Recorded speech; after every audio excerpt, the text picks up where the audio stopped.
Samantala, kamakailan lamang po mga kapuso, napabalitang umatake ang isang unggoy sa Cotabato. Not once, but twice, ha? Kaya kawawa talaga yung mga naging biktima ng mga bata pa naman, Gwen, di ba? Kasi tandaan po kasi natin, kahit mukha silang friendly, wild animals pala ng mga monkeys. Totoo. Yun, panoorin po natin to. Ingat lang mga kapuso dahil ang hayop na kinagigiliwan ng ilan, maaari ring magdulot ng pinsala kung minsan. 2 kaso kasi ng pag-atake ng unggoy ang naitala sa South Cotabato. Ang unang insidente, naganap noong May 31 kung saan sugatan ng isang taong gulang na si Princess Lumbaan matapos kagatin at kalmutin sa mukha at katawan ng isang unggoy na alaga ng kanilang kapitbahay. Sa pagbabato ng ilang kabataan sa kanilang lugar saan nakatali ang alagang unggoy ng kanilang kapitbahay. Upang hindi makapinsala, agad na dinala ang nasabing hayop sa Municipal Environment and Natural Resources ng Tampakan, South Cotabato. Pero nitong Miyerkules, June 6, muli itong nakapambiktima, kung saan nakaranas naman ng kagat at kalmot ang 6 na taong gulang na si Stephen Calixto. Ano nga ba ang sanhi ng monkey attacks na ito? Yan at iba pang helpful information ang ating aalamin tungkol sa mga unggoy na sinasabing isa sa pinakamatalinong hayop sa balat ng lupa. Oh, kakatakot talaga yung unggoy na yun, ano? Yan talaga yung unggoy, no? Kaya para ho hindi tayo masaktan ng mga unggoy, eto't may tips sa atin para naman syempre makaiwas tayo dyan. Si Susan Enriquez mula sa Protected Areas ng Wildlife Bureau ng Quezon City.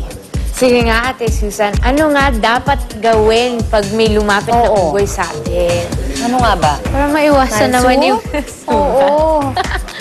Yeah, good morning mga kapuso, good morning mga mari dyan. Ako, ito po, yung nakikita nyo sa inyong mga TV screen, yan po yung tinatawag ng long-tailed macaque. Yan po yung klase ng unggoy na nakakagat ng almot sa 2 bata dyan po sa South Cotabato kamakailan. Pero yun nga po sinasabi ng ating mga veterinarian, ano, ang mga unggoy po ay hindi dapat inaalagaan sa mga bahay. No? Hindi po yan dapat ginagawang pet. Ngayon, para po pag-usapan pa natin ang malawakan yan, doon mula sa ating mga eksperto, makakasama natin si Doc Nielsen Donato. Doc, good morning. Good morning, tama yan Susan. Itong mga unggoy kasi na ito, unang-una hindi natin dapat inaalagaan. Hindi ginagawang pet. Dapat pabayaan lang natin sila sa wild.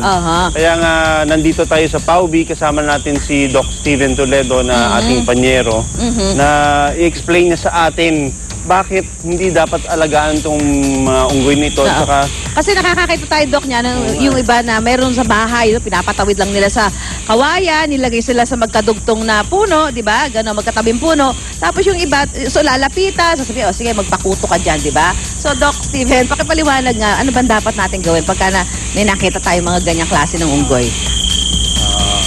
Okay. Good morning, Miss Susan.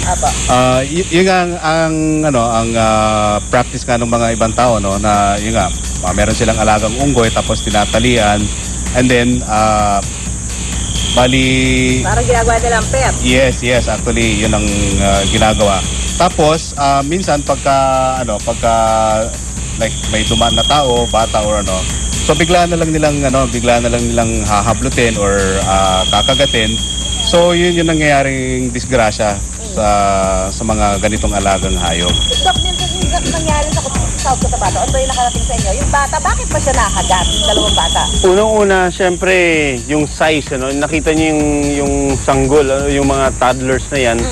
Ang tingin ng mga dominanting lalaki ito, na umatake, na kayang-kaya nila ito. Pero iba yung magiging sitwasyon kung ako o kaya si Doc Steven yung kaharap nun. Siyempre, aatras yun, mas aatras. Ito, mas maliit, tapos kalimitan, yung mga bata, gusto nilang asarin itong mga monkeys na ito. So, na-implant sa ulo nila na ito yung parating nang-asar sa amin. So, gusto namin gantihan Oo, itong kasi mga... parang matalino din naman yung mga unggoy. Sabi nga, yung nasa harap natin na Doc Donatos, Doc Steven, ito po, yung medyo maliit. Pagka ganyan, hindi pa sila masyadong aggressive. Tama yun, Miss Susan, ano? Yun ang palaging nangyayari na wherein yung pagmaliit pa, sinasabi ng mga nag-aalaga na cute pa, alagaan namin, ganon. And actually, pagka lumaki na, isa rin yun sa problema namin dito, no? Kasi kahit yung may-ari na mismo, excuse me, kinakagat na rin. So itatawag dito sa amin and then pakukuha yung unggoy kasi yun nga, hindi na nila ma-handle kasi masyado na aggressive. Hindi siya talaga yung parang yung mga pet na nagiging maamo siya sa amo niya habang tumatagal, like yung mga aso, mga pusa. Itong unggoy, hindi gano'ng klase. Tama yun, Miss Susan, ano? Actually, yun ang dapat na hindi natin nire-recommend actually ito na alagaan nila as pets. Kasi yun nga, as they mature, nagiging aggressive sila. Wherein yun nga, yung mga kasama sa bahay, andyan yung kinakagat, kinakalmot, which is pwede silang yun nga, madisgrasya dahil dito sa unggoy na ito. May dadagdag ako, no? Doc Steven, gusto kong i-share mo sa amin kasi monkey expert din si Doc Steven. Yung mga behavior, yung mga facial expression, yung mga body languages niya. Paano natin malalaman kung atake ba ito or nasa friendly mode siya? Makikita mo yung unggoy na parang puporma yan na parang susunggab sa'yo. Okay. Tapos kumbaga nakangisi rin. Na talagang makikita mo yung mga pangil. And then pagka minsan hindi mo na mapapansin, bigla ka na lang bigla ka na lang hahablutin or hahablutin. So balikan nun yung kanilang behavior. Dapat alam natin yung mga ganun palatandaan. Yes, Miss Susan.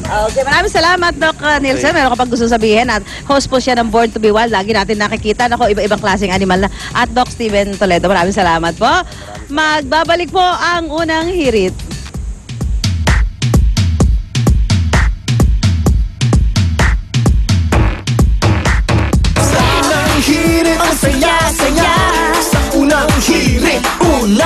Umaani ka ng ganda points sa umaga kasama ng unang hirit at Renew Placenta.